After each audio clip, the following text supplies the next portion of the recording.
Hi everyone. দুটো parcel এসছে, আমি ভাবলাম তোমাদের সাথে শেয়ার করি। এখন পুকু ঘুমাচ্ছে, যেহেতু আমরা চটপট পার্সেলটা ওপেন করি। ঠিক আছে, চলো। এই ভিডিওটা করার একটাই রিজন হলো যে যারা ডেকোরেশন করতে চাইছে ঘরে ছোটোখাটো একটু কম বাজেটের মধ্যে, তারা যেন করতে পারে। এই দুটো আমি পারচেস করেছি মিশো থেকে। বিশ্বাস করবে না, একদমই কম প্রাইসে 248-এ 248 টাকায় আমি এই দুটো পারচেস করি। দুটোই জিনিস দারুণ সুন্দর।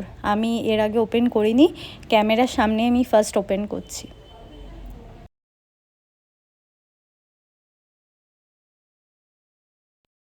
যেহেতু পুকু ঘুমাচ্ছিল, আমি এই জন্য তাড়াতাড়ি করার চেষ্টা করছিলাম, কেন একবার উঠে গেলে ব্যাস আর এইসব দেখানো যাবে না। আর দেখো, আমি জাস্ট খুলতে না খুলতে জাস্ট ওয়াও রিয়াকশান এসে, ভাই এত সুন্দর জিনিসটা, এত সুন্দর ডিটেলিং, এত কম খরচে, এত কম টাকায় এত সুন্দর ডিটেলিং জাস্ট ভাবা যায় না। খুব সুন্দর, তোমরা কাছ থেকে দেখো। আমার ক্যামেরা কখনো এদিক ওদিক চলে যায়, বাট লুক অ্যাট দিস, কি সুন্দর জিনিসটা। এত সুন্দর বুদ্ধা মূর্তি, এত কম খরচে, এত সুন্দর ডিটেলিং। এইটা আমি আমার ডেকোরেশনের কাজে নেব। আর নেক্সট যে প্রোডাক্টটা আছে, এই প্রোডাক্টটা অনেকে জানে, নেল এক্সটেনশন যারা করে তারা বেশিরভাগ এটা ইউজ করে থাকে।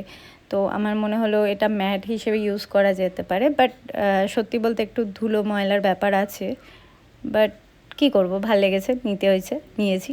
দেখো, এটাও কিন্তু অনেকটাই কম প্রাইসে আমি পেয়েছি, আর দারুণ কোয়ালিটি। জানি কিছুদিন বাদে এটা নোংরা হতে চলেছে, বাট স্টিল গুড।